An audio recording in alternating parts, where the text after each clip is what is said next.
होता, सुंदर स्वरूप वाला होता, आभूषण इत्यादि वस्त्र धारण करने वाला होता, और फिर तुम कहती तो मैं कर भी देता, लेकिन तुमने चुना तो भोले को। नहीं नहीं देवी, जिनका तो भेष ही विचित्र है, मैं उसके साथ तुम्हारा विवाह नहीं कर सकता। पार्वती ना मानने को तैयार, और पार्वती ने जाकर के हिमालय राज का घर त्याग दिया और जाकर के गुफाओं में, गहन गुफाओं में तपस्या की।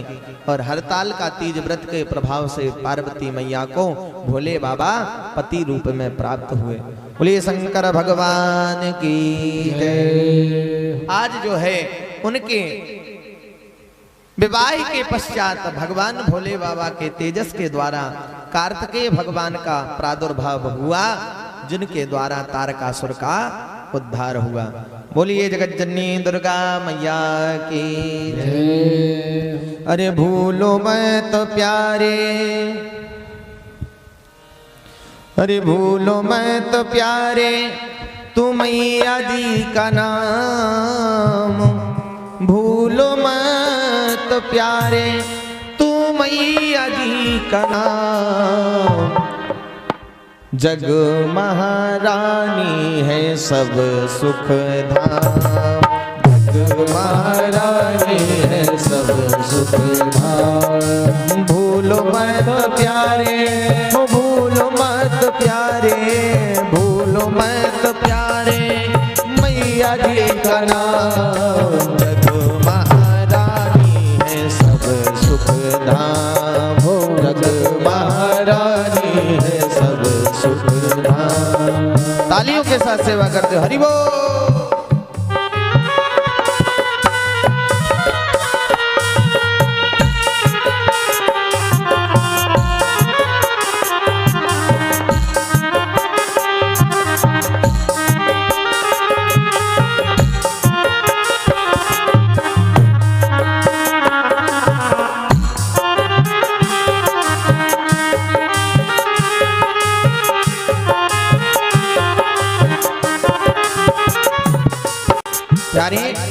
जग महारानी की झांकी सुहानी, जग महारानी की झांकी सुहानी।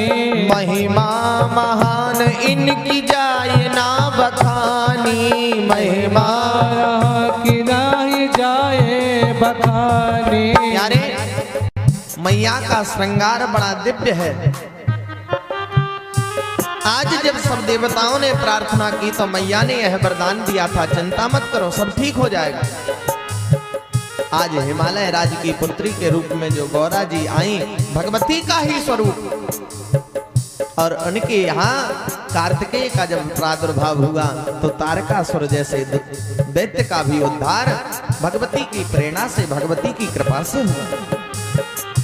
हो जग महारानी की झांकी सुहानी, जग महारानी की सुहानी। महिमा महान इनकी जाए ना बखानी, सब सुख धाम। भूलो मत प्यारे, हाँ भूलो मत प्यारे, भूलो मत प्यारे तो मैया जी का नाम। जग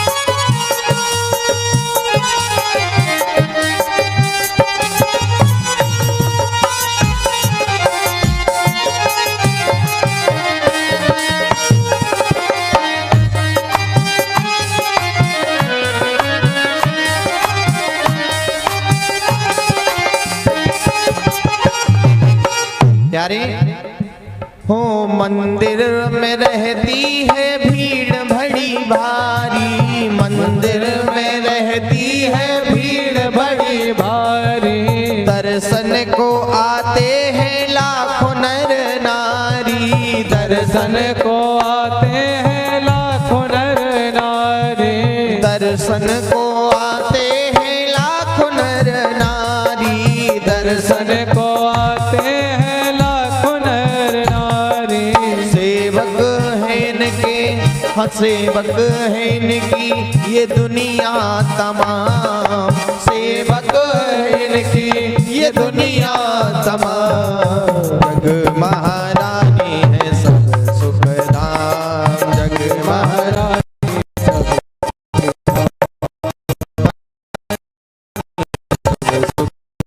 महारानी है सब सुख धाम। भूलो मत प्यारे, भूलो मत प्यारे, भूलो मत प्यारे तू मैया जी को नाम। जग महारानी है सब सुख धाम, जग महारानी है सब सुख धाम, जग महारानी है सब सुख धाम, जग महारानी है सब सुख धाम।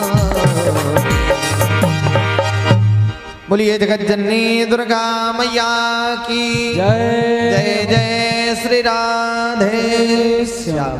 प्यारे, आज भगवती की कृपा से उस तारकासुर दैत्य का भी उद्धार हो गया। जी महाराज को श्रवण कर भगवती की ऐसी सुंदर गाथा सुनकर के आज जय जयकार जन्मेजय जी महाराज करने लगे। हे माँ, अगर कोई अभिमान में भर जाए ना प्यारे, तो भगवती भी उसके अभिमान का दम निकाल देती। जब नारायण के अभिमान को नहीं छोड़ा, भोले बाबा के अभिमान को नहीं छोड़ा, तो फिर हम आपकी तो बात ही क्या है। इसलिए जीव को कभी अभिमान में नहीं भरना चाहिए। बिना शक्ति, देखिए जिह्वा में स्वाद लेने की शक्ति, नाक में सूंघने की शक्ति है, नेत्र में देखने की शक्ति है, कान में सुनने की शक्ति है। अगर यह शक्ति ना रहे तो ना नेत्रों से देखा जा सकता है, ना कानों से सुना जा सकता है, न जिह्वा से बोला जा सकता है। अगर शक्ति नहीं है संसार में तो सारा संसार निरर्थक और व्यर्थ हो जाएगा। भगवती की सराहना करते हुए जय जयकार करते हैं जन्मेजय महाराज। बोलिए जगत जननी दुर्गा मैया की जय। प्यारे, व्यास जी महाराज भगवती की प्रेरणा से ही इस संसार की सृष्टि के दीपों के वर्णन की कथा कहते हैं। आपको बताया था स्वयंभू मनु महाराज के 2 पुत्र और 3 कन्याएं हुई, प्रियव्रत महाराज और उत्तानपाद। ये 2 पुत्र आकुति, देवहूति, प्रसूति, जिनसे यह सृष्टि विस्तार चला। आकुति रुचये प्रादात कर्दमायत मध्यमाम दक्षा यादात प्रसूतिश्चो यया आपूरितम जगत। आकुति मैया का विवाह रुचि प्रजापति के साथ हुआ, देवहूति मैया का विवाह कर्दम ऋषि के साथ हुआ, और प्रसूति मैया का दक्ष प्रजापति के साथ। पुत्र भी जिनमें सृष्टि के वर्णन में प्रियव्रत महाराज की कथा आती है। उत्तानपाद महाराज के विषय में आप जानते हैं, इनकी भी 2 पत्नियां थीं, सुनीति और सुरुचि। एक के गर्भ से सुनीति मैया के गर्भ से ध्रुव का जन्म हुआ और सुरुचि मैया के गर्भ से उत्तम का जन्म हुआ। प्रियव्रत महाराज का विवाह बरहिस्मती नाम की कन्या से हुआ। प्यारे, स्वयंभू मनु महाराज के 2 पुत्र थे, उत्तानपाद बड़े और प्रियव्रत छोटे। जब स्वयंभू मनु महाराज जाने लगे तो उत्तानपाद को सिंहासन पर बिठाला और कहते हैं, मान बचन मम पुत्र मेरे, अब ले हो सवार सबे राजधानी। जो संसार असार दिखावत, सार नहीं बरबूल है पानी। जो तन पाय न कीन कछु, हरि भजन बिना झूठी जिंदगानी। सो अब जाय भजो हरि को, बन बीच यही माहि समानी। प्यारे, आज अपने ज्येष्ठ पुत्र उत्तानपाद महाराज को स्वयंभू मनु महाराज ने समझाया, मान वचन मम पुत्र मेरे अवले हो समार समेत राजधानी। हे पुत्रों, अब मेरे इस सिंहासन पर तुम बैठो। क्यों? क्योंकि मेरी वृद्धावस्था आ चुकी है, अब मुझे भगवान का भजन करना चाहिए। जो संसार असार दिखावत सार नहीं, बरबूल है पानी। पानी में वो जैसे कोई जोर से पानी डाले ना, तो उसमें छोटे छोटे बुलबुले होते हैं, या नीचे से कोई गैस बन रही हो, थोड़ी सी वायु का वेग बने ना, कोई उसमें श्वास लेता है तो वो भी बुलबुला ऊपर आ जाता है। और वह बुलबुला कब तक रहे, ये कोई भरोसा थोड़ी है, कब फूट जाए कोई भरोसा थोड़ी है। सार नहीं बरबूले पानी, जो तन पाए न कीन कछु, हरि भजन बिना झूठी जिंदगानी। जन्म लेकर के और भगवान का भजन नहीं किया तो यह जीवन झूठा हो जाएगा। प्यारे,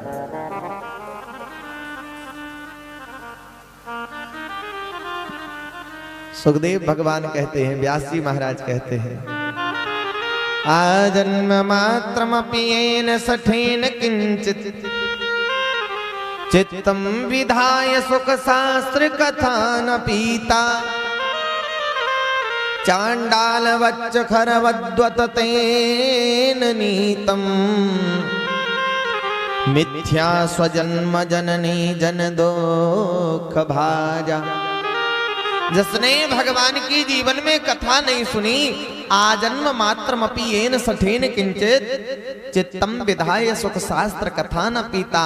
जिसने भगवान के भजन को नहीं गाया, जिसने भगवान का दर्शन नहीं किया, जिसने भगवान की कथा नहीं सुनी, चांडाल वच्च खरवद्वत तेन नीतम, वह चांडाल के समान है। खर, खर माने होता है गधा। जैसे संसार में गधा जन्म लेता है ना, बोझा ढोटे ढोटे मर जाता है, अंत तो गत्व। यही गति इस जीव की होती है। तो वह चांडाल के समान है, खर के समान है। मिथ्या स्वजन्म, उसने अपना जन्म तो झूठा किया, सो किया। स्वजननी जन दुख भाजा, अपनी माता को प्रसव पीड़ा का कष्ट दिया, सो महापाप किया। इससे तो अच्छा पैदा ही ना होते।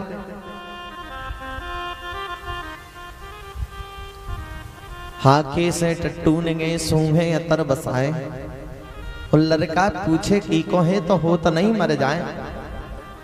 जिसने भगवान का भजन नहीं किया, दर्शन नहीं किया, चिंतन नहीं किया, कथा नहीं सुनी, इससे तो अच्छा है वो जन्म ही ना लेते। अपने पुत्र को समझाते हैं स्वयंभू मनु महाराज, और अपने सिंहासन पर ज्येष्ठ पुत्र उत्तानपाद महाराज को अभिषिक्त कर देते। स्वयं जंगल में भजन के लिए चले गए। जो छोटे भाई थे ना प्रियव्रत, उनका विवाह बरहस्मती नाम की कन्या से हुआ।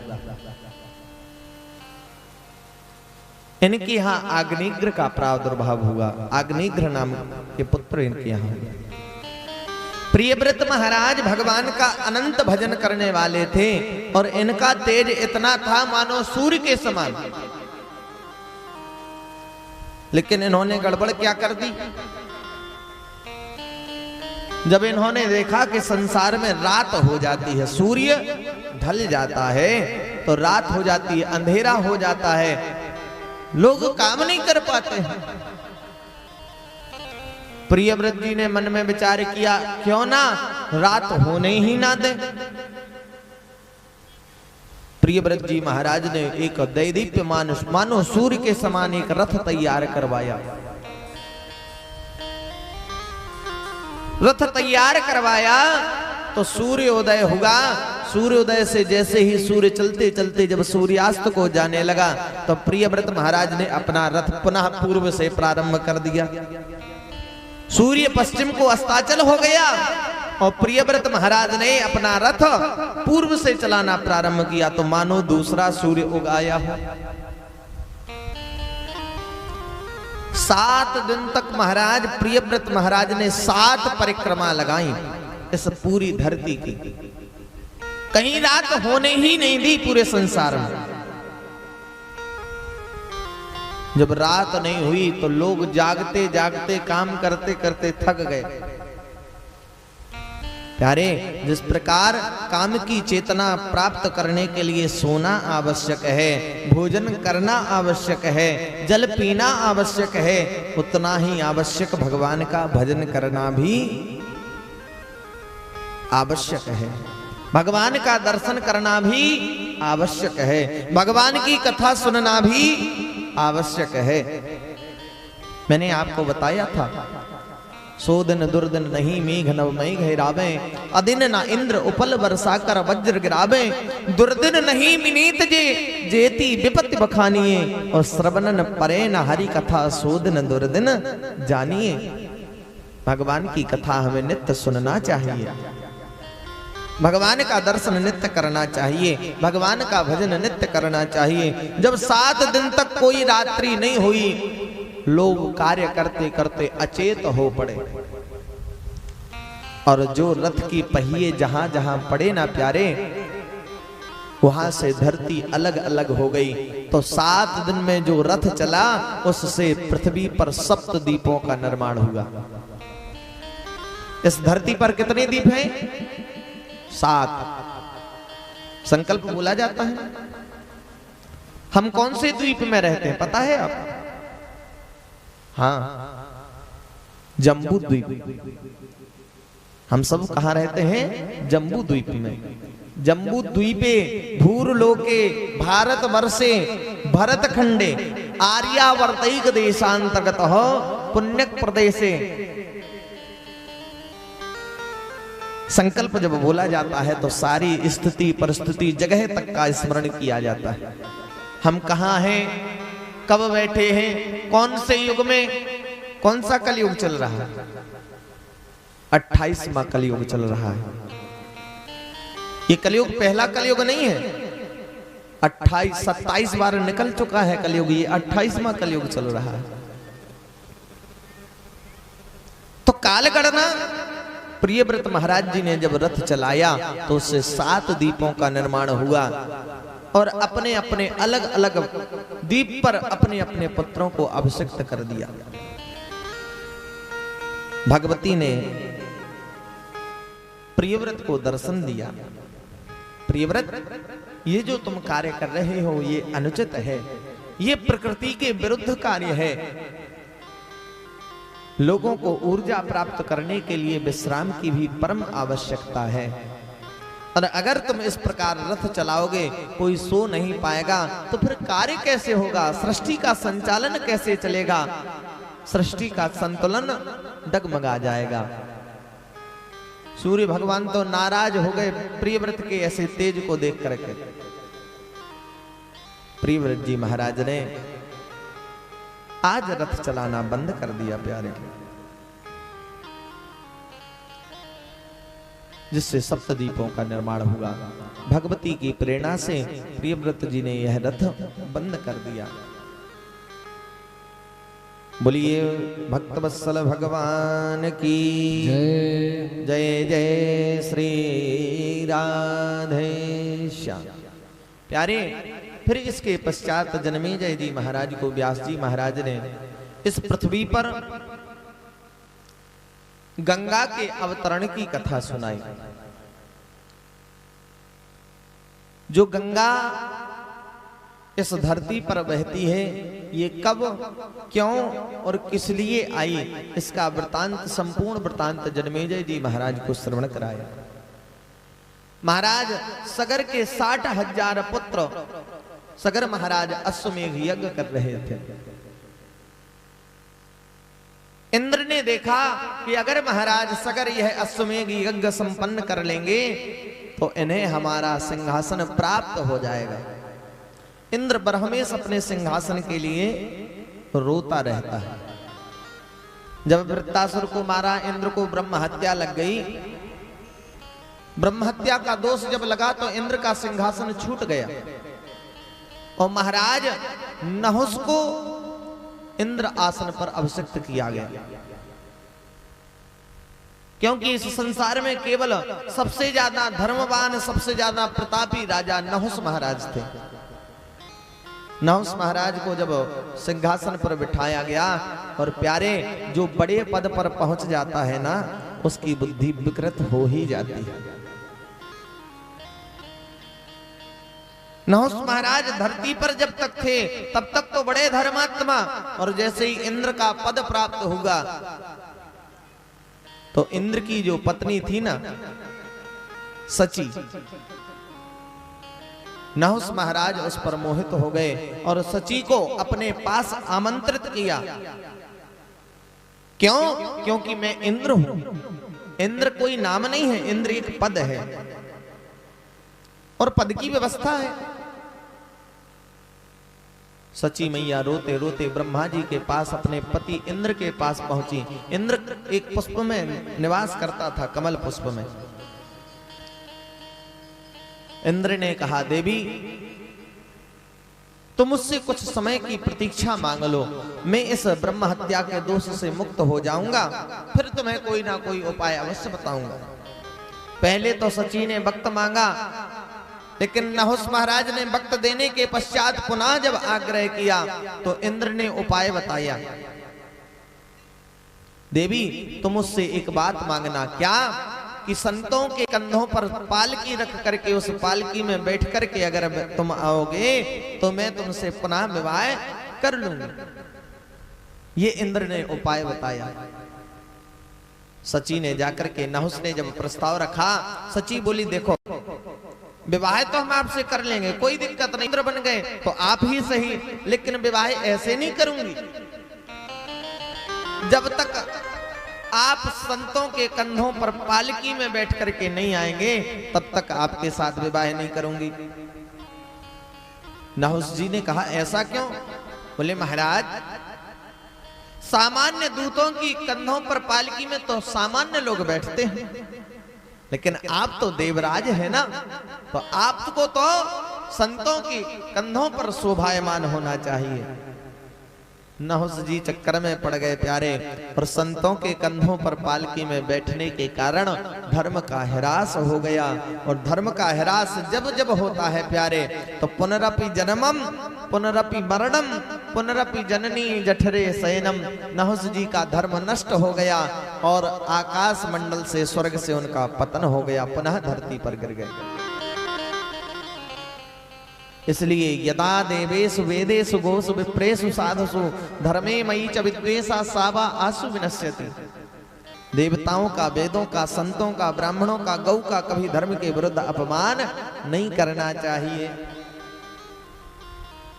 इधर इंद्र को यही इच्छा, बार बार यही बात सताती कि आज मेरा सिंहासन छुड़ने वाला है, आज मेरा सिंहासन मुझसे अलग हो जाएगा।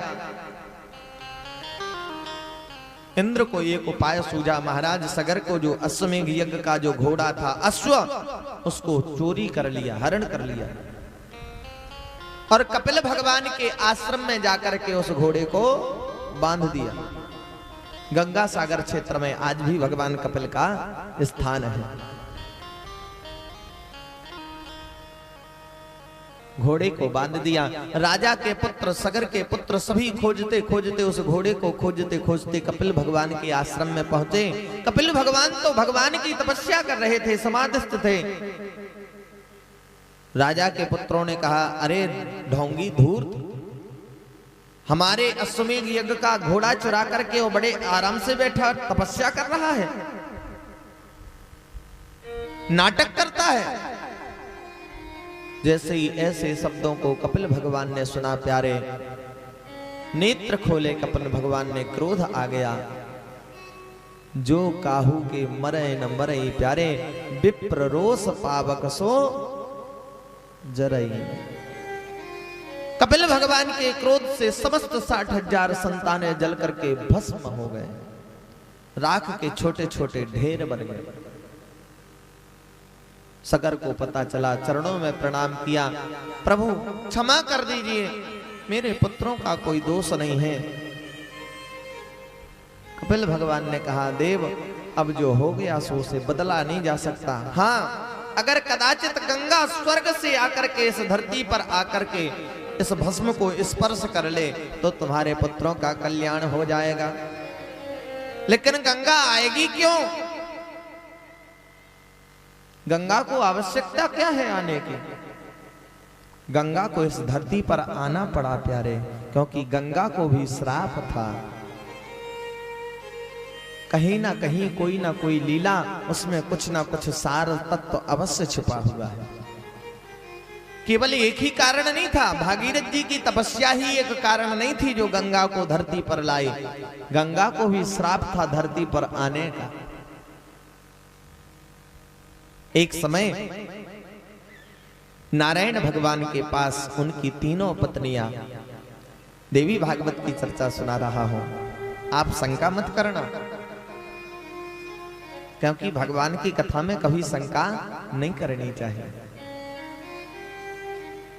नारायण के पास तीन देवियां विराजमान, लक्ष्मी मैया, गंगा मैया और सरस्वती मैया।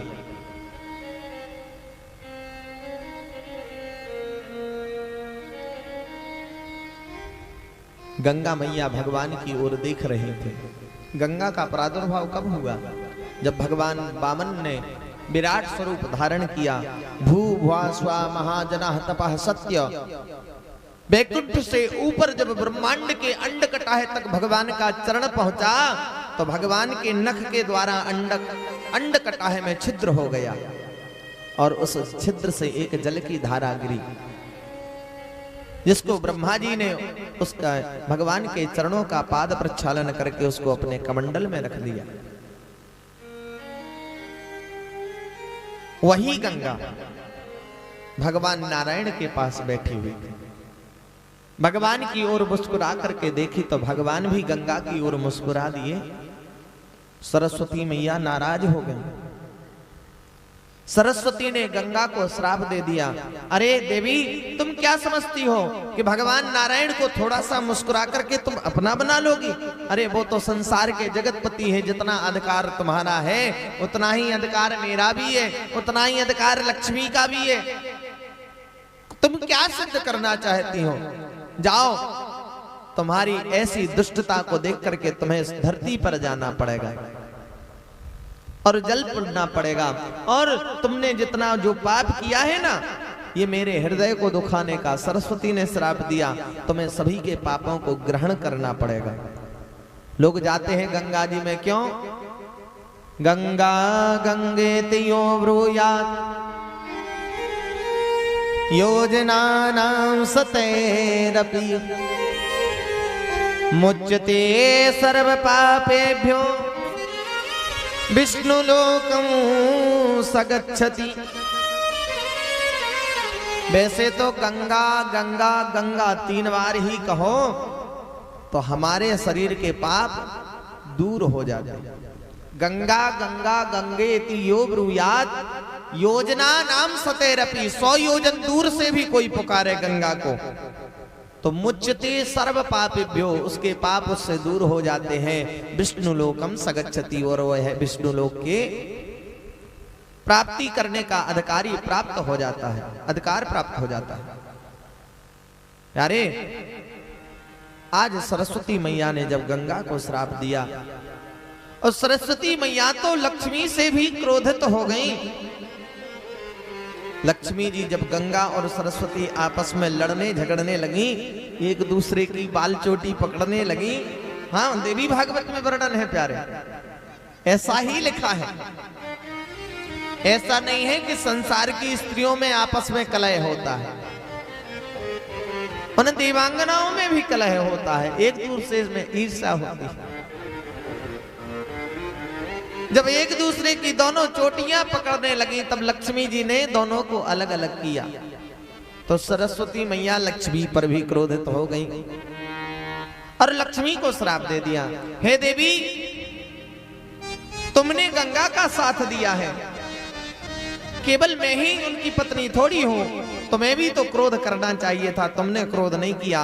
अर्थात मौनम स्वीकृति लक्षणम, तुमने मौन होकर के गंगा का साथ दिया है, तो तुम्हें भी जल बनना पड़ेगा। और जड़ होकर के खड़े होकर के आप देखती रही। जय हो।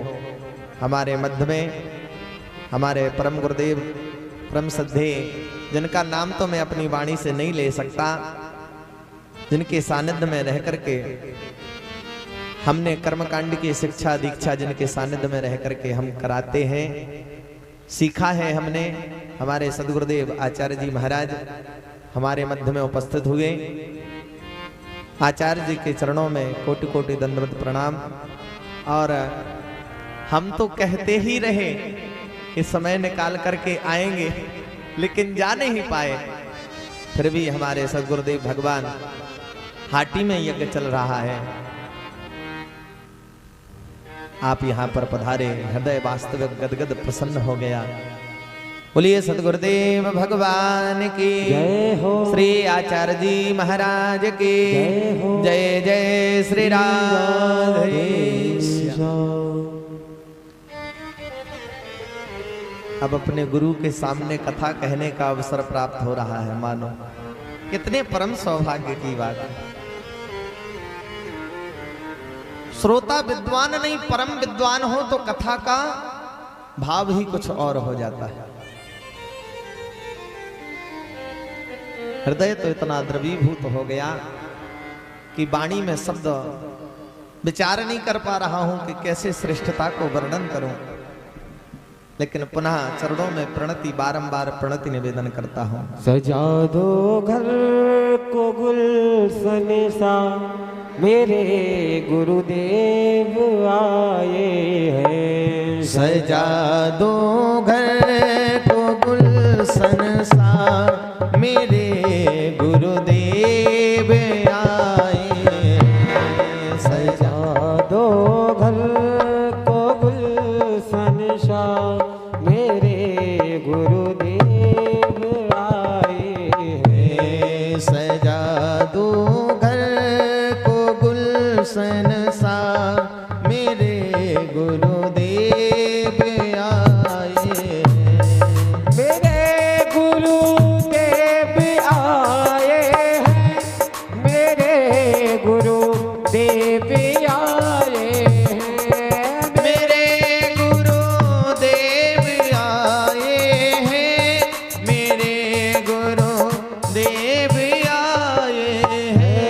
मेरे गुरुदेव आए हैं। लगे कुटिया भी दुल्हन सी, लगे कुटिया भी दुल्हन भी, मेरे गुरुदेव आए हैं। सजा दो घर को गुलशन सा, मेरे गुरुदेव आए हैं। मेरे गुरुदेव आए हैं। मेरे गुरुदेव आए। जगन्नाथ जगदग दिनक बोलिए सतगुरुदेव भगवान की जय हो। जय। जय श्री राधे श्याम। आइए गुरुदेव की आज्ञा पा करके कथा में प्रवेश करें। प्यारे, चर्चा कर रहे थे गंगा के अवतरण की। सरस्वती मैया ने गंगा को श्राप दिया कि तुम्हें पृथ्वी पर जाना पड़ेगा और समस्त प्राणियों के पापों को अपने सिर पर ढोना पड़ेगा। लक्ष्मी को भी श्राप दिया, देवी तुम मौन होकर के गंगा का साथ दे रही हो, तुम्हें भी जल बनना पड़ेगा। और वृक्ष की भांति खड़े खड़े देख रही हो, तुम्हें वृक्ष भी बनना पड़ेगा। सरस्वती मैया को भी गंगा ने श्राप दिया, अगर मैं जल बनूंगी तो तुम्हें भी जल बनना पड़ेगा और तुम्हारा नारायण से हिरास हो जाएगा। नारायण के साथ तुम नहीं रुक पाओगे। जिस ईर्षा को मान करके तुमने मुझे श्राप दिया है, उस पति वियोग को तुम्हें सहन करना पड़ेगा। तो प्यारे गंगा जी जल बन करके पृथ्वी पर गंगा नदी के रूप में परिवर्तित हुई। लक्ष्मी मैया गंडकी नाम की नदी बनी और तुलसी नाम का वृक्ष, ये लक्ष्मी जी को श्राप मिला जिससे तुलसी वृक्ष बनी और गंडकी नाम की नदी। और सरस्वती मैया तो जल, सरस्वती की धारा। जो भी बद्रीनाथ गए हों वहां पर व्यास गुफा, गणेश गुफा के पास ही सरस्वती का उद्गम स्थान है, माणा गांव में पड़ता है। थोड़ी सी आगे चल करके वह अलकनंदा में सम्मिलित हो जाती है। सरस्वती का नारायण से विछोह हो गया और वह उन्हें ब्रह्मा जी के पास आना पड़ा। ये देवी भागवत की कथा।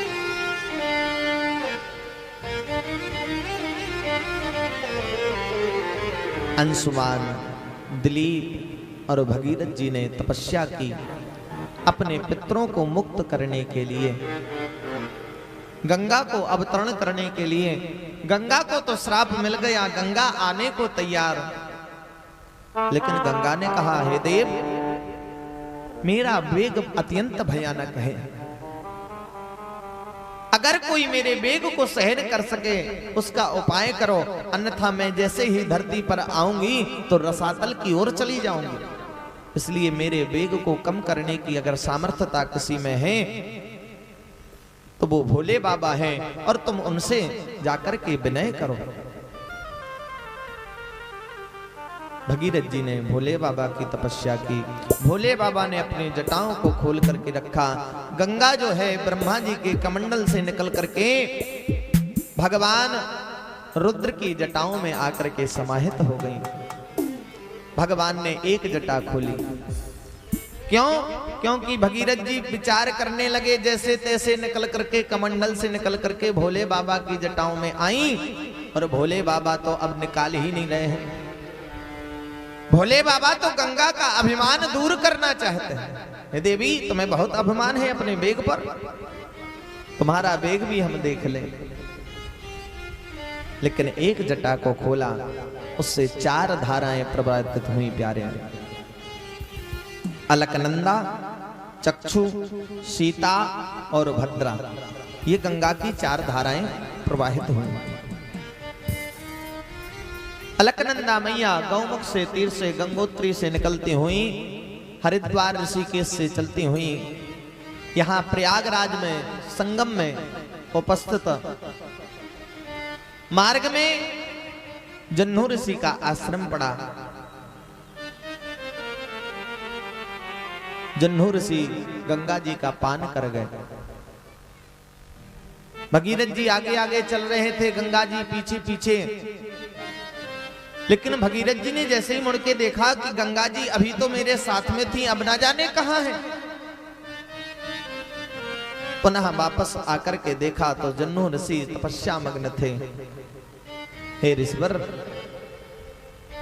मैंने कठिन तपस्या करके गंगा को प्रसन्न किया, फिर मैंने भोले बाबा की तपस्या की, जैसे तैसे गंगा को इस धरती पर लाया, न जाने गंगा कहां चली गई। जन्नू ऋषि ने कहा, तुम्हारी गंगा को अभिमान था, वह मेरे आश्रम को बहाना चाहती थी, तो मैं गंगा का पान कर गया।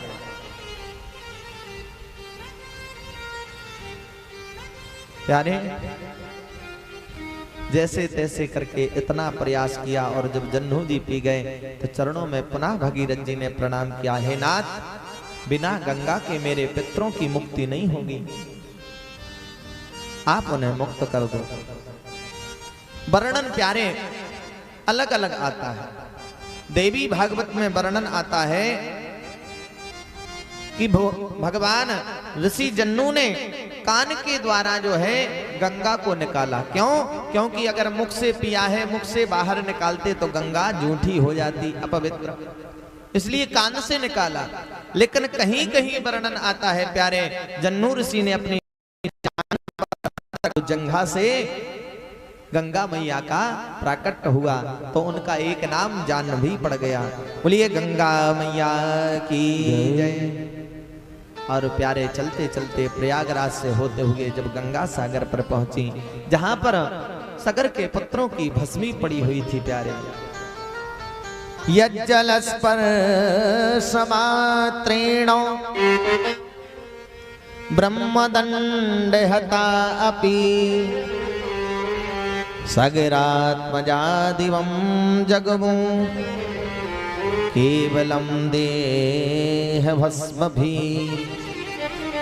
प्यारे, यज्जलस्पर्श मात्रेण, जैसे ही उस भस्मी से जल का, गंगा जल का स्पर्श हुआ, ब्रह्मदंड हतापि, जो ब्रह्मदंड कपिल भगवान ने श्राप दिया था, जो भस्म हो गए, उससे मुक्त हो गए। सगरात्मजादिवं जगमुः केवनी आपकी माता रानी, आपकी माता रानी आपकी, माता रानी आपकी, सारी दुनिया है दीवानी, हरि बोल। माता रानी आपकी, ताली के साथ सेवा करते हो। हरि बोल।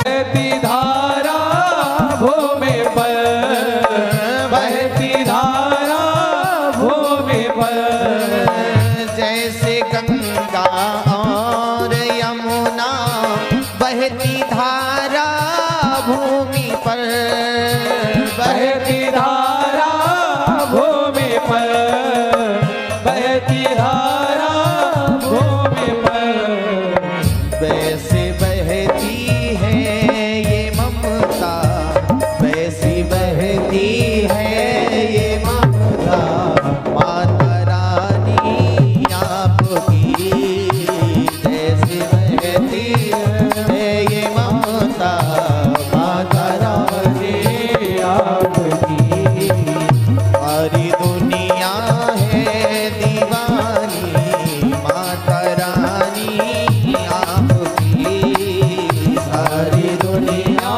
है दीवानी, माता रानी आपकी, सारी दुनिया है दीवानी, माता रानी आपकी, सारी दुनिया है दीवानी, माता रानी आपकी, माता रानी आपकी, माता रानी आपकी।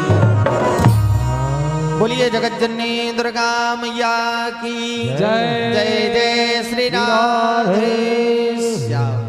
प्यारे, हमने कल आपको प्रसंग बताया था, दक्ष सावरणी, देव सावरणी, रुद्र सावरणी, ब्रह्म सावरणी, उनके पुत्र हुए बृखध्वज महाराज, बृखध्वज की संतानें हुई रथध्वज, कुशध्वज इत्यादि आपको कथा श्रवण कराई, जिसमें जो लक्ष्मी मैया का प्रसंग आता है। गंगा जी ने तो आकर के इस धरा पर महाराज सगर के 60,000 पुत्रों का कल्याण किया, इनके श्राप की कथा हुई। लेकिन जो सरस्वती ने लक्ष्मी मैया को श्राप दिया और वृक्ष बनने का, तो लक्ष्मी मैया तुलसी का वृक्ष कैसे बनी?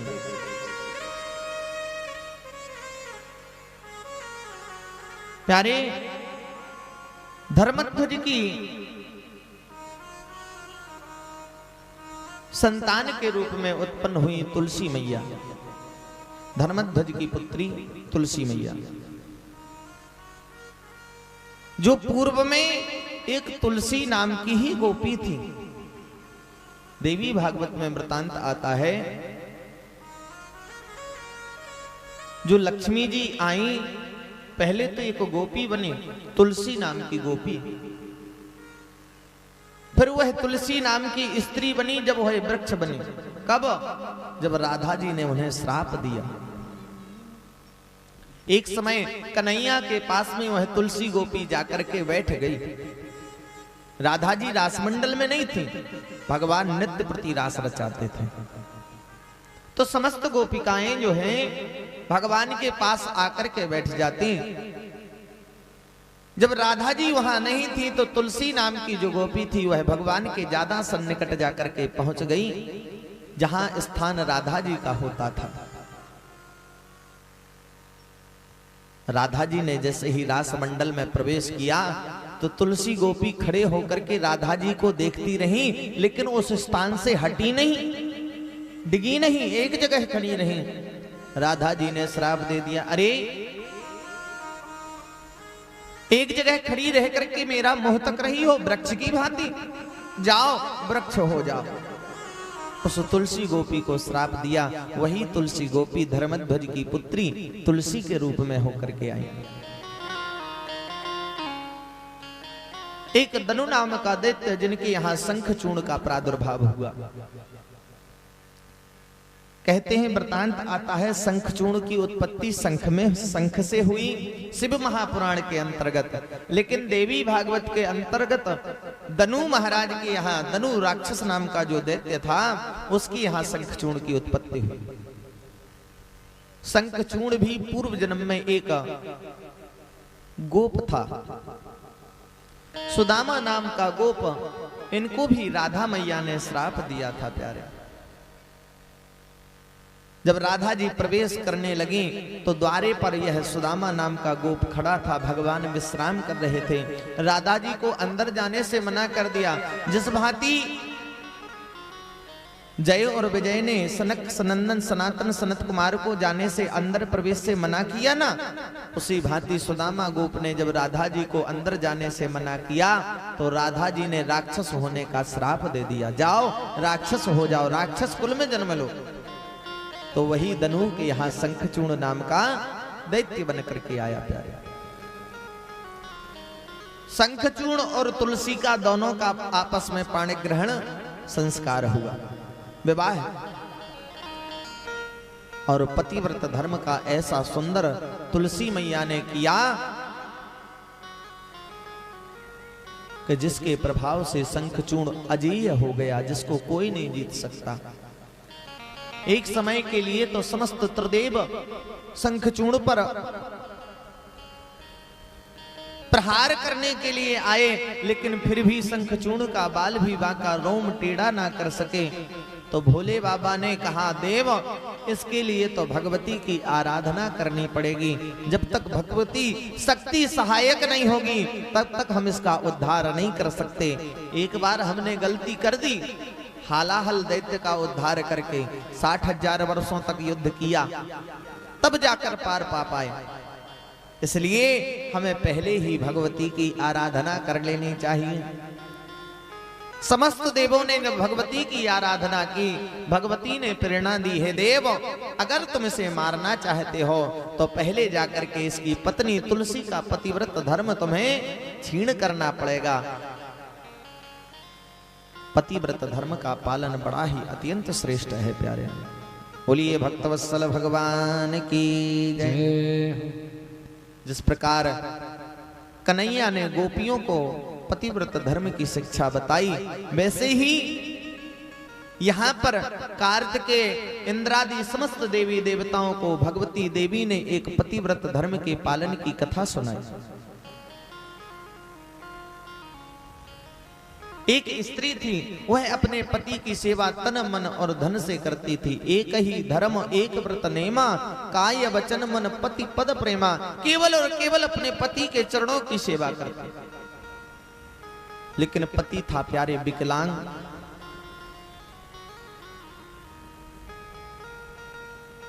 रोज अपने पति को स्नान करावे, चंदन तिलक लगावे, भोजन की थाली सुंदर परोस करके अपने हाथों से खिलावे, चरणों की सेवा करें। लेकिन उस स्त्री के घर के ही सामने एक वेश्या का घर। एक दिन उसका पति जब उदास दिखाई दिया, पत्नी ने पूछा, हे स्वामी आज आप उदास क्यों दिखाई दे रहे हो, कारण क्या है? क्या कोई शरीर में पीड़ा है या मनोदशा में कोई दिक्कत, आखिर समस्या क्या है? उस देवी के पति ने कहा, देवी ये सामने जो वेश्या रहती है ना, ये बहुत सुंदर है और मेरी मन की इच्छा है कि मैं इसके साथ रहूं। कौन सी ऐसी भारतीय नारी होगी जो अपने पति को दूसरी स्त्री की सुंदरता को सहन कर जाए, दूसरे की प्रशंसा सहन कर जाए। लेकिन प्यारे, उस पति के मुख से निकले हुए वाक्य का अनुसरण करने के लिए देवी तुरंत तत्पर हो गई। देवी ने जाकर उस वेश्या के चरणों में प्रणाम किया। हे देवी, मेरे पति की इच्छा है कि वो आपके पास रहें और आप मेरे पति को अपने पास रख लो। जो आप सेवा कहोगी मैं वो सेवा कर दूंगी, लेकिन मेरे पति को आप अपने पास रख लो। वेश्या ने सोचा चलो 10 ग्राहक सही, एक और सही, कम से कम घर की साफ सफाई सेवा पूजा होती रहेगी। उस वेश्या ने हाँ कर दी। प्यारे, अपने पति को लेकर के वह वेश्या के घर में रहने लगी। झाड़ू पोंछा बर्तन इत्यादि भोजन रसोई तैयारी सब कर देती। उस वेश्या की साज सज्जा भी कर देती, चरणों की सेवा करती, अपने पति के चरणों की सेवा करती। यह लीला भगवान ऊपर से देख रहे थे। भगवान उस पत्नी के त्याग को देख करके उसके दर्शन के लिए लालायत हो गए। भगवान ने अपने पार्षदों को भेजा, जाओ जाकर के उस स्त्री को वैकुंठ में लेकर के आओ, मैं उसका दर्शन करना चाहता हूं। पार्षद नीचे आए, देवी से कहा, देवी भगवान ने तुम्हें वैकुंठ बुलाया है, तुम वैकुंठ चलो, भगवान तुम्हारा दर्शन करना चाहते हैं। लेकिन स्त्री ने कहा, नहीं नहीं, मैं अपने पति को छोड़ करके वैकुंठ जाऊं? अरे भले ही मैं नरक जाना पसंद करूंगी अपने पति के साथ में, लेकिन पति को छोड़ करके वैकुंठ नहीं जा सकती। अगर मेरे पति चले तब तो मैं वैकुंठ चलूंगी। पार्षद भगवान के पास गए। भगवान, वो तो कहती है कि बिना पति के वैकुंठ नहीं आऊंगी। भगवान कहते हैं अगर पति भी आना चाहे तो उसे भी ले आओ। अरे 1-2 व्यक्ति वैकुंठ आ जाएंगे तो क्या बिगड़ जाएगा, लेकिन मुझे उस स्त्री का दर्शन कराओ। पार्षद पुनः नीचे आए, देवी अपने पति को भी साथ में ले चलो, लेकिन शीघ्रता करो, भगवान आपका दर्शन करना चाहते हैं। उस देवी ने अपने पति से कहा, भगवान ने हमें वैकुंठ बुलाया है, चलो। पति ने मना कर दिया, नहीं नहीं, मैं वेश्या को छोड़ करके वैकुंठ नहीं जाता। अगर वेश्या चले तब तो मैं वैकुंठ जाऊंगा, नहीं तो नहीं जाऊंगा। पार्षदों ने भगवान के पास पुनः जाकर के कहा, प्रभु अब तो वेश्या के लिए वो कह रहा है और वेश्या थोड़ी वैकुंठ में आ सकती है। भगवान कहते हैं अगर वेश्या भी वैकुंठ में आ जाए तो वैकुंठ का कुछ नहीं बिगड़ेगा, लेकिन मुझे उस स्त्री का दर्शन कराओ। उस पतिव्रता स्त्री का धर्म इतना विलक्षण है प्यारे। पार्षद नीचे आए, वेश्या से कहने लगे, देवी तुम भी चलो, लेकिन जल्दी करो, भगवान इस देवी का दर्शन करना चाहते हैं। वेश्या ने मना कर दिया, नहीं नहीं, मैं तो समस्त गांव वालों से प्रेम करती हूं और गांव वालों को छोड़ करके मैं वैकुंठ नहीं जा सकती।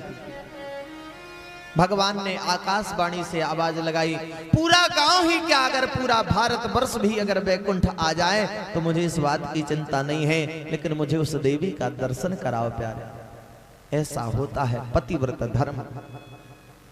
अगर एक स्त्री चाहे प्यारे तो समस्त संसार का कल्याण कर सकती है। 3 बचावे देश को, सती संत और सूर। 3 मिटावे देश को, कायर कपटी कूर। प्यारे, अगर कल्याण कर सकती है तो सती संसार का कल्याण कर सकती है, संत संसार का कल्याण कर सकता है, सूरवीर संसार का कल्याण कर सकता है। आज भगवती ने जब समस्त देवों को पतिव्रत धर्म की शिक्षा का पाठ पढ़ाया, भगवान नारायण ने कहा, एक काम करो, हे देव, मैं शंखचूर्ण का रूप लेकर के उसकी पत्नी के पास जाता हूं। भोले बाबा और तुम उससे यहां युद्ध करना। यहां तक कि समस्त देवताओं ने अपने दिव्यास्त्रों का भी प्रयोग कर लिया, लेकिन कवच कुंडल के प्रभाव से शंखचूड़ का उद्धार नहीं कर सका। भगवान एक ब्राह्मण का रूप लेकर के शंखचूड़ के पास गए। पहले तो नारायण भगवान, वह शंखचूड़ ब्राह्मणों का बड़ा सम्मान करता था।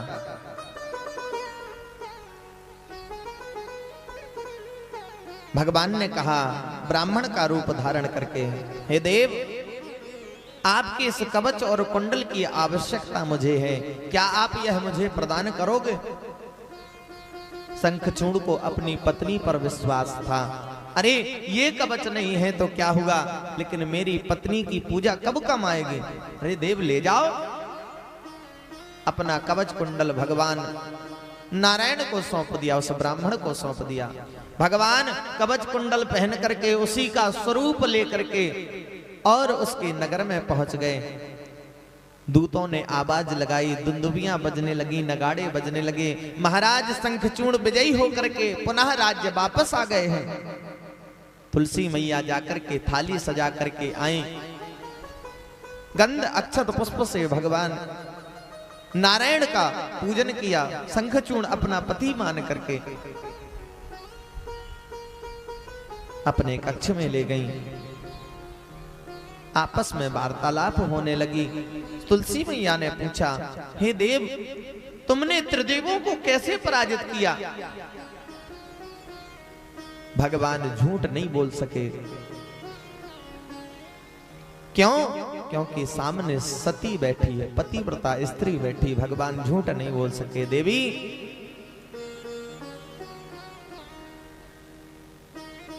मैंने किसी को परास्त नहीं किया और तुम्हारे पति के कवच कुंडल मांग करके ही मैं लाया हूं। मैंने तो हाथ जोड़ लिए, तुम्हारे पति से मैं पराजित हो गया, तुम्हारे पति को मैं पराजित नहीं कर सका। लेकिन प्यारे, तुलसी मैया का अंग स्पर्श भगवान से हो गया, क्योंकि पूजा की, चरणों में प्रणाम किया और साथ में जब एक आसन पर बैठ गई अपना पति समझ करके, तो पतिव्रत धर्म क्षीण हो गया। इसलिए स्त्री को कभी किसी के साथ एक आसन पर नहीं बैठना चाहिए। एक आसन पर बैठने से पतिव्रत धर्म क्षीण जब हो गया, इधर भोले बाबा ने अपने पाशुपात अस्त्र का प्रयोग करके शंखचूड़ का उद्धार किया। इधर देवी तुलसी मैया क्रोधित हो गई, हे देव, अपने साक्षात वास्तविक रूप में आओ, आखिर तुम कौन हो? तो भगवान को पत्थर के समान है, जाओ पत्थर हो जाओ। आज तुलसी मैया ने श्राप दिया, भगवान ने उस श्राप को सुरोधार किया और शालिग्राम का रूप धारण कर लिया। बोलिए शालिग्राम भगवान की जय हो। तुलसी मैया ने तुरंत ही अपने शरीर का त्याग किया। जो शरीर था उससे गंडकी नाम की नदी बन गई और जो केस थे उससे तुलसी का वृक्ष बन गई। बोलिए जगत जननी दुर्गा मैया की जय। जय जय श्री राधे श्याम। प्यारे, केसों से तुलसी का बिरवा बन गई, वृक्ष बन गई। वही लक्ष्मी का अवतार आज गंडकी नदी में। सुना है हमने, अभी गए तो नहीं है हम देखने के लिए, ना हमने प्रैक्टिकल किया है, लेकिन बताते हैं लोग, वृद्धजन ऐसा बताते हैं कि गंडकी नदी में शालिग्राम भगवान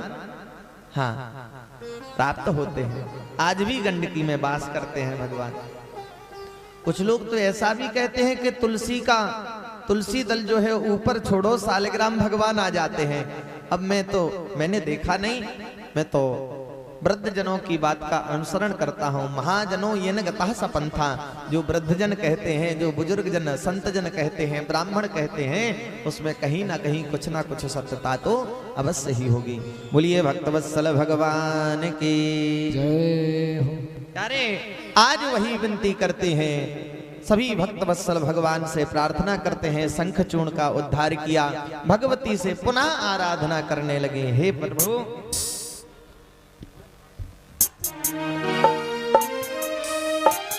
हो संकट हमारा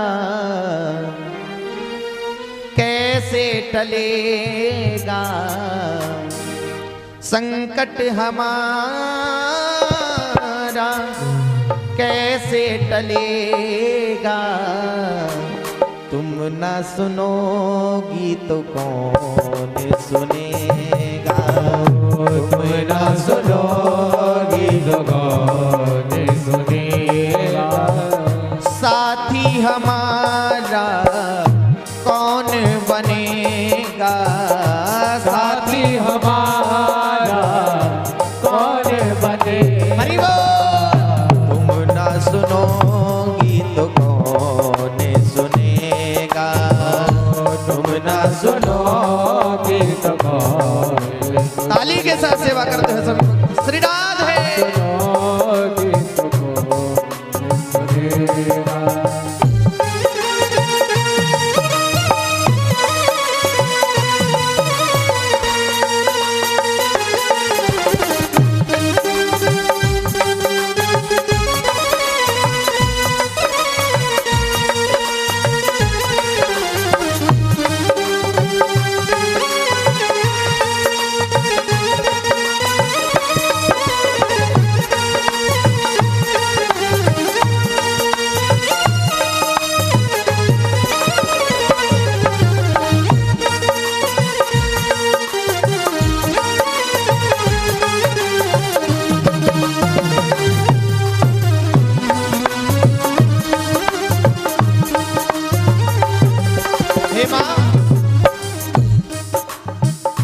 आ गया दर पे तेरे सुनाई हो जाए, आ गया दर पे तेरे सुनाई हो जाए। जिंदगी से दुखों की विदाई हो जाए, आ गया दर पे तेरे सुनाई हो जाए। जिंदगी से दुखों की विदाई हो जाए। नजर कृपा की कर दो, मानूंगा एहसान तेरा, मानूंगा एहसान। साथी हमारा कौन बनेगा, साथी हमारा कौन बनेगा। ताली के साथ सेवा कर दो। तुम ना सुनोगी तो कौन सुनेगा, तुम ना सुनोगी तो कौन सुनेगा।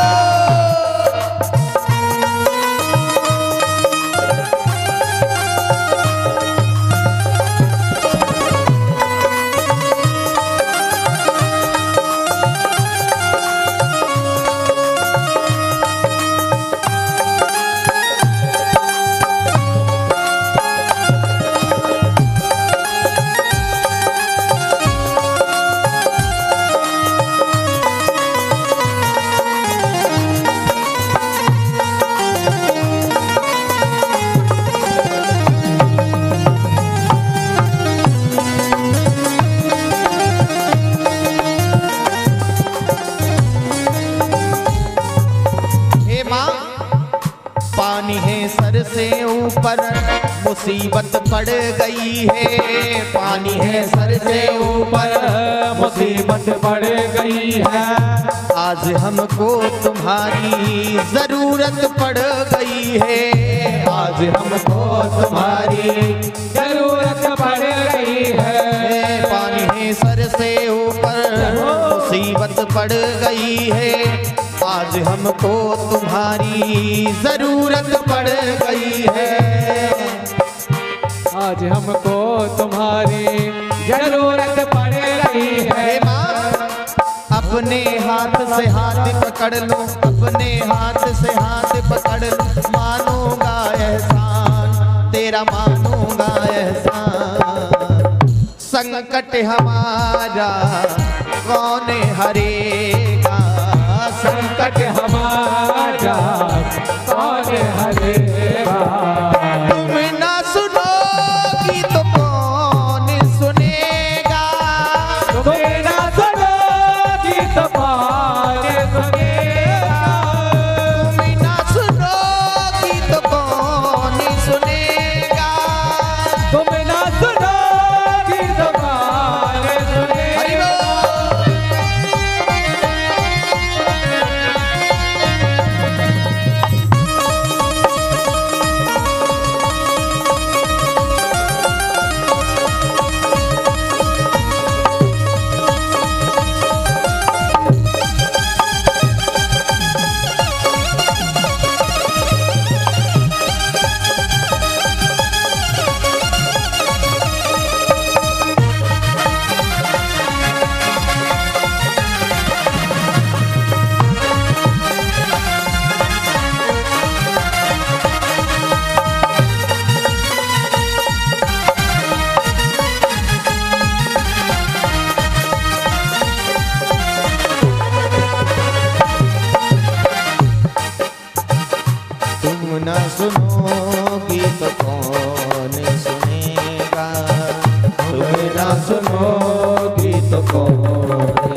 बोलिए जगज्जननी दुर्गा मैया की जय। जय जय श्री राधे श्याम।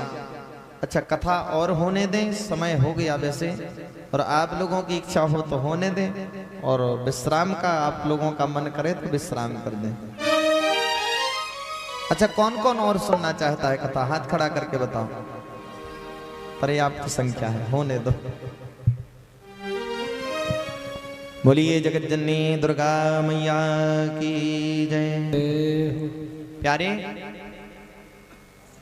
जय हो गुरुदेव भगवान। हमारा परम सौभाग्य, हमारे मध्य में हमारे आचार्य प्रवर का आज आगमन हुआ, और मैं निवेदन करूंगा हमारे परीक्षित जी महाराज गुरु जी का तिलक कर दें। हमारे यज्ञ के यजमान जी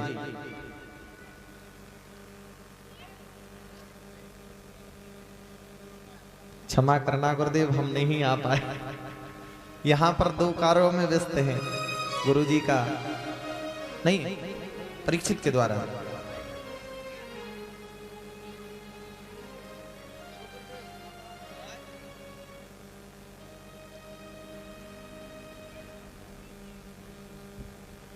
बोलिए जगज्जननी दुर्गा मैया की जय।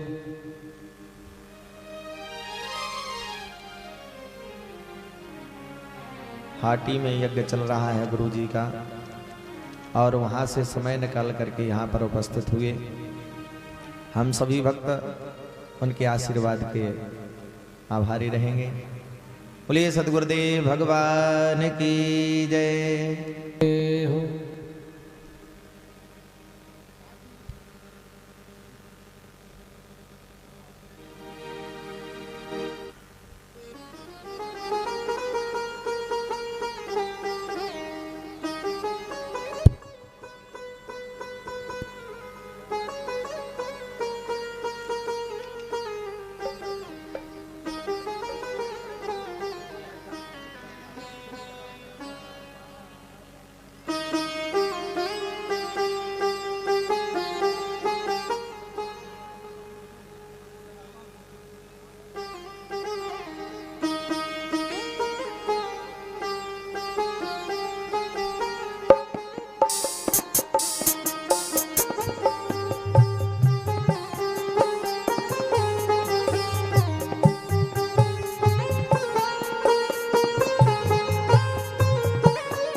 बोलिए सद्गुरुदेव भगवान की जय।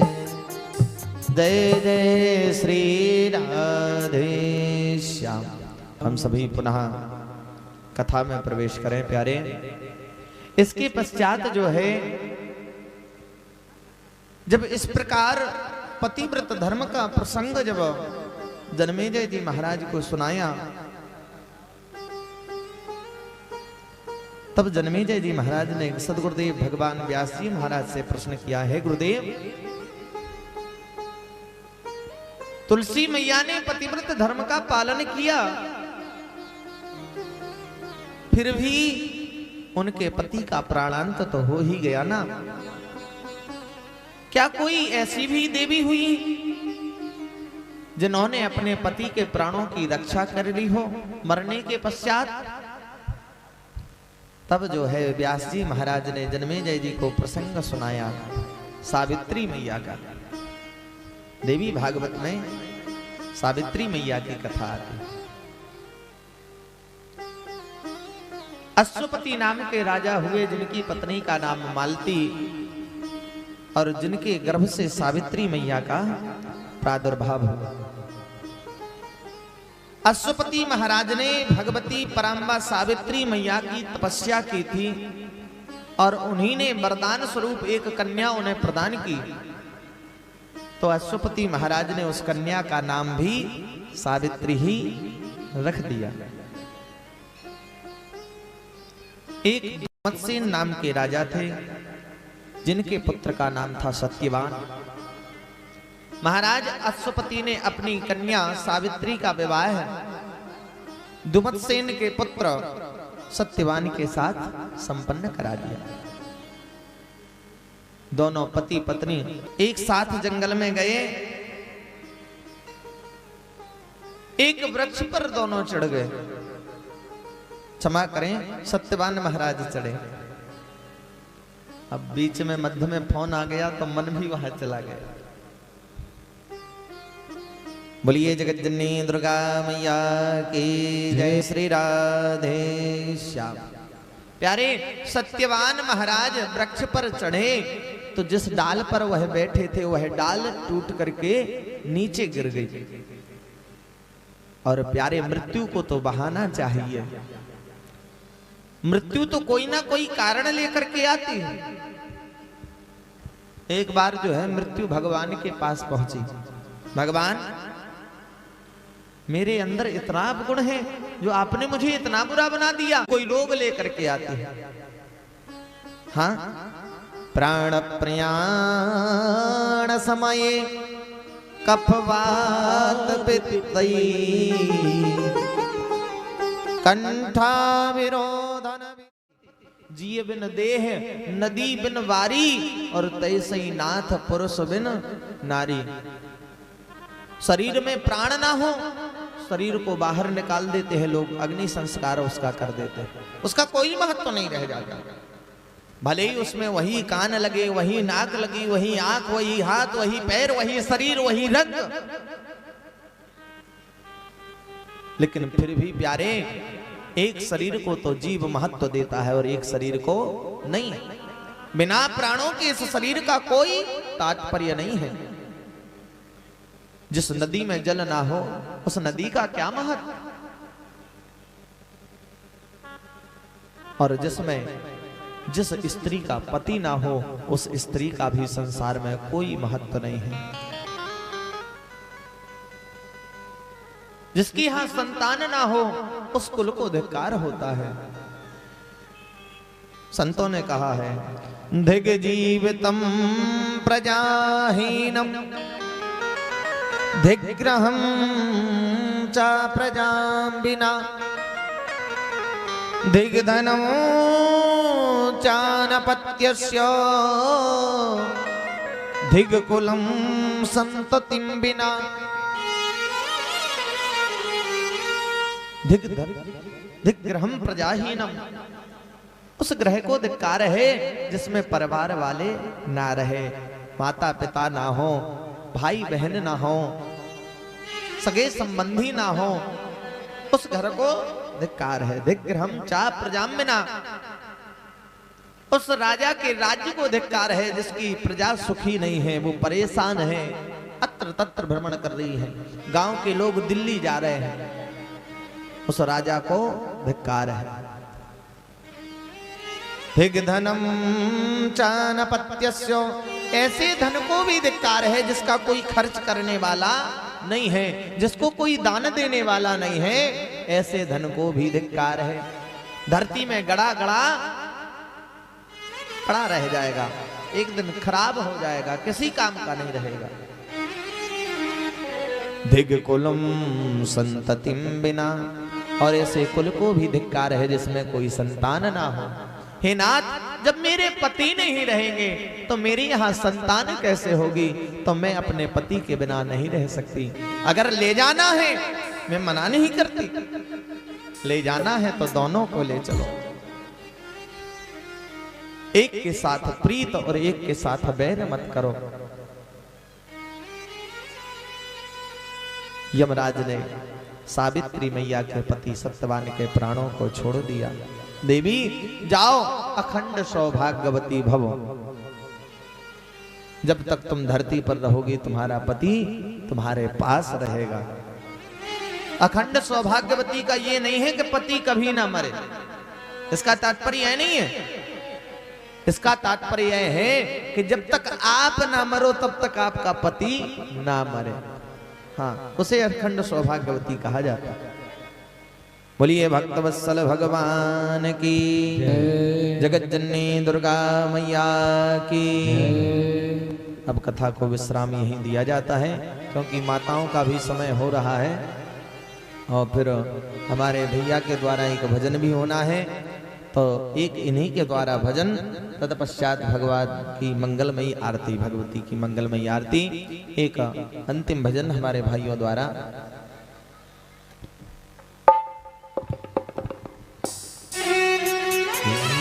बोलिए यज्ञ नारायण भगवान की।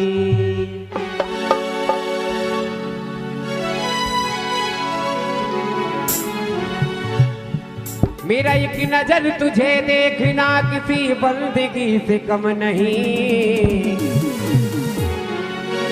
करो मेरा शुक्रिया मेहरबान, तुझे मन में हमने बसा लिया।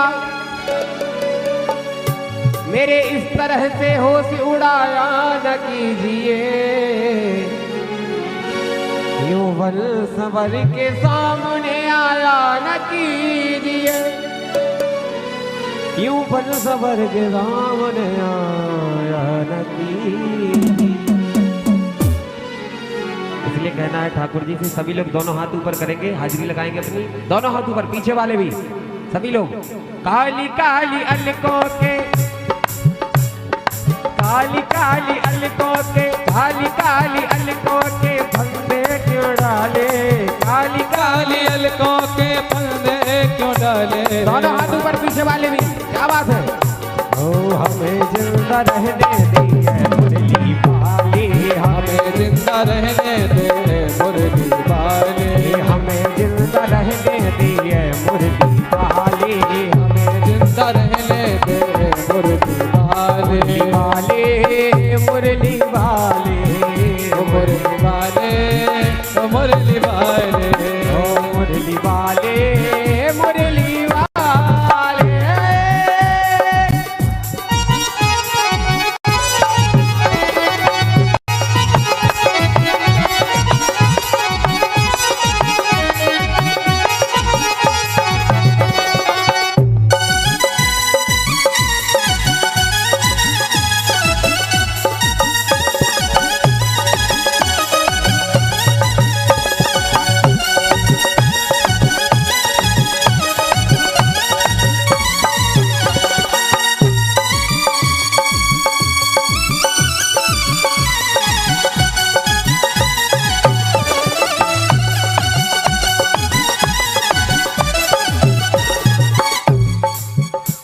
सितमगर हो तुम खूब पहचानते हैं, सितमगर तुम्हें खूब पहचानते हैं, तुम्हारी अदाओं को हम जानते हैं, तुम्हारी अदाओं को हम जानते हैं, तुम्हारी अदाओं को हम जानते हैं, तुम्हारी अदाओं को हम जानते हैं। ठाकुर जी से, ठाकुर जी भरे बे मोहब्बत में उलझान वाले, भरे बे मोहब्बत में उलझान वाले, भरे बे मोहब्बत में उलझान वाले, भरे बे मोहब्बत में उलझान वाले, हमें जिंदा रहने दिए मुरली वाले, हमें जिंदा रहने दे मुरली वाले, हमें जिंदा रहने दिए मुरली वाले, हमें जिंदा रहने दे मुरली वाले, हमें जिंदा रहने दिए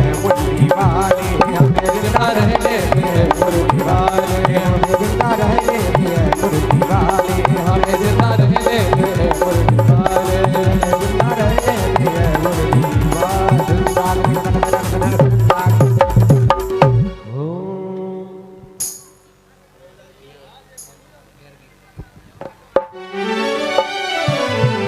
बिन भोजन पानी बिना उदर मचावे क्रांति, ऐसे ही सत्संग बिना मन नहीं पावे शांति।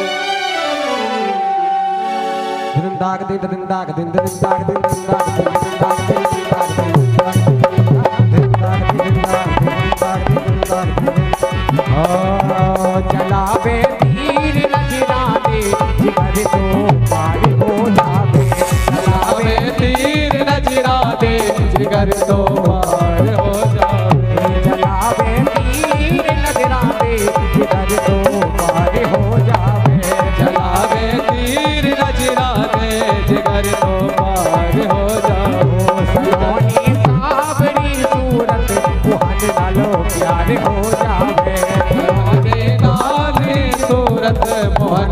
प्यार हो जावे। ताली की सेवा करते हो, क्या हो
पर्दा हटा के सामने एक बार हंस जाना, जरा पर्दा हटा के सामने एक बार हंस जाना। ओ जरा पर्दा हटा के सामने।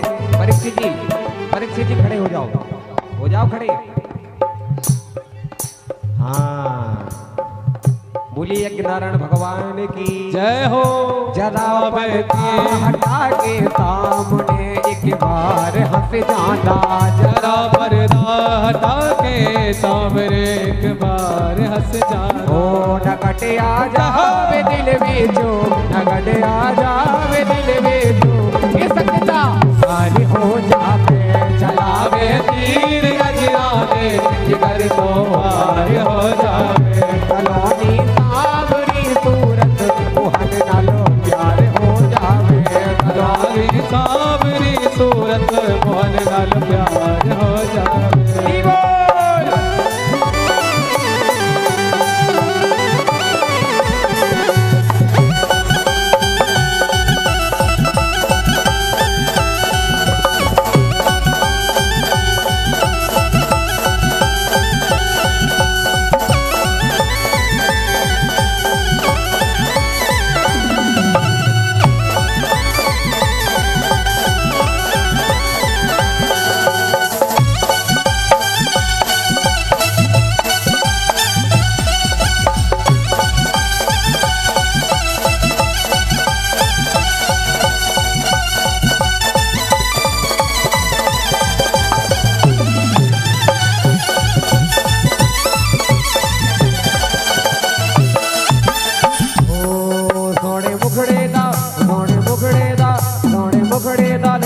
नजारा बेगड़ा तेरा मुझे लगदा, सोने मुखड़े दा नैन दे नजारा मुझे लगदा, सोने मुखड़े दा नैन दे नजारा बेगड़ा तेरा मुझे लगदा, सोने मुखड़े दा नैन दे नजारा बेगड़ा तेरा मुझे लगदा, सोने मुखड़े दा नैन दे नजारा बेगड़ा तेरा मुझे लगदा। ओ नजारा कर लवे कोई जे मेरे बांके बिहारी दा, नजारा कर लवे कोई जे मेरे बांके बिहारी दा, नजारा कर लवे कोई जे मेरे बांके बिहारी दा, नजारा कर लवे कोई जो मेरे बाके बिहारी दा।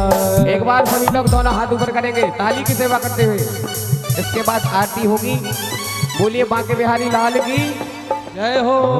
तरस दिया ने मुझे यकिया, तरस दिया ने मुझे यकिया, कदे दी नारे हो जावे चलावे तीर नजराने जिगर तो पार हो जावे। ओ सोने मुखड़े दा लेट दी नजारा बिगड़ा तेरा मुझे लगदा, सोने मुखड़े दा लेट दी नजारा बिगड़ा मुझे लगदा, मुखड़े दा लेट दी नजारा बिगड़ा मुझे लगदा, मुखड़े दा लेट दी नजारा बिगड़ा।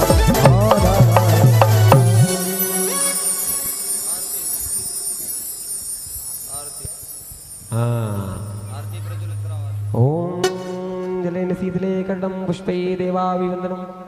ओम चंद्रमा मनुष्यो जातक्षो सूर्यो जायतो श्रोता द्वायुष प्राणशमुखा दग्नि रजायतो ज्वाला मालिन्यै नमः रत्नेश्वरै नमः सर्वोपचारार्थे गन्धाक्षत पुष्पाणि समर्पयामि।